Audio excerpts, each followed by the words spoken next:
He prayed. But how does God give me two murderers? How? How does God do that to me? How? How? It's just people wanting to make money off tragedies, and that's, I'm sorry, but there's sick fucking people out there. They're sick as fuck. Welcome back to Talking About Evil. My name is Mel, and I will be your host.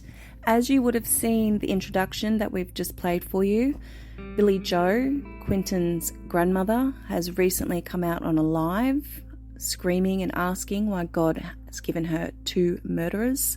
And when she's saying that, she's actually referring to her children. She has one son already in jail for murder. He shot and killed a man.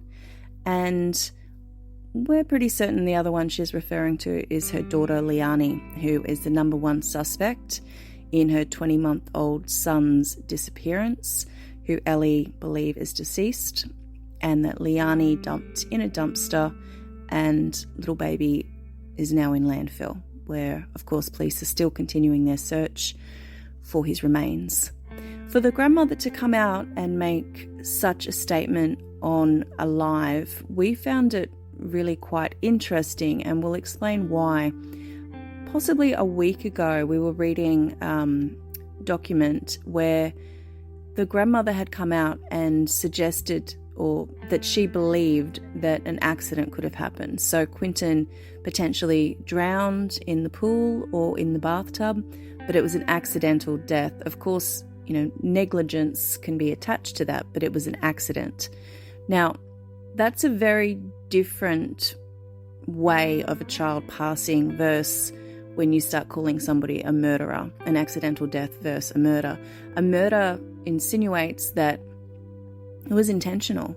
There was a direct intention to harm the child, and this is the label that she's placed on her own daughter. So it gets you thinking, what does Billie Jo know? What was involved in Quinton's death, and are we ever going to know what occurred? Because we're now how many weeks down the track? We've had the police go and search landfill with specialised crews, and we still don't have Quinton's body. We don't have any remains that the public have been notified of. And if the police had a strong enough case, why is Leilani still free? Why has she not been arrested? Are they just waiting and hoping to find Quinton's body?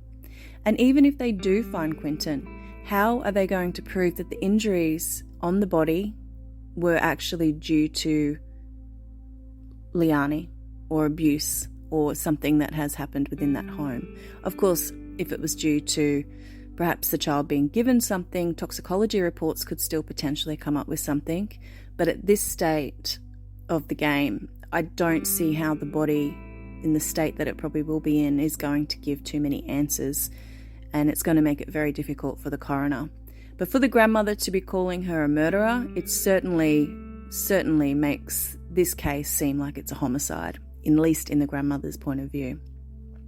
Now, the other developments this week has been that the protesters that we spoke earlier on, they have basically now been booted because the police have had enough, and they've put up no loitering signs, and they've made it a lot more difficult for these protesters to be able to congregate out the front of the family's property, which I think when we started to look at how it was escalating, people becoming more angry, there was many more arrests from the protesters, it's probably a much healthier and happier street. I mean, the family aren't the only people that live on that street. There's neighbours.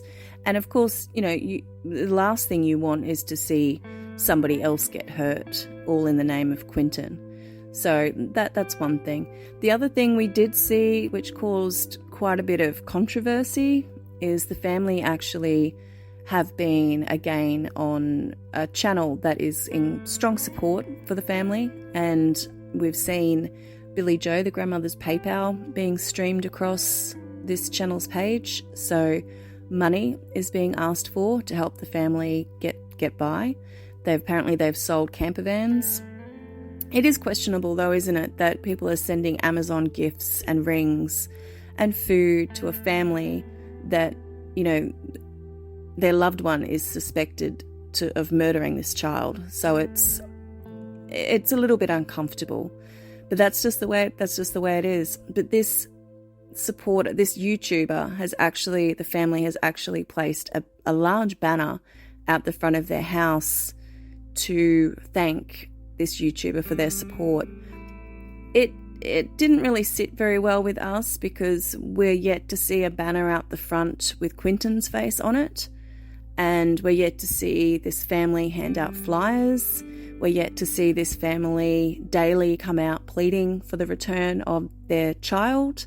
However, they will quite happily put up a banner with a YouTuber's face on it rather than investing that money, time and energy putting their missing grandchild's son's face on the banner. It just seemed like a very bad taste in our opinion.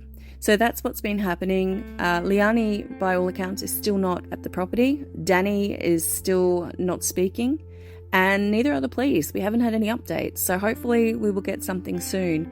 The search has been called off for the meantime because in that part of the world they're expecting some storms to come through, which again makes you question, just what does that mean if there is any evidence or Quinton is in that landfill? And I suppose the other question is, what if he isn't in the landfill? What if they're looking in the wrong spot? Which is what some people are starting to question, because you would expect something to be found, something potentially to be found.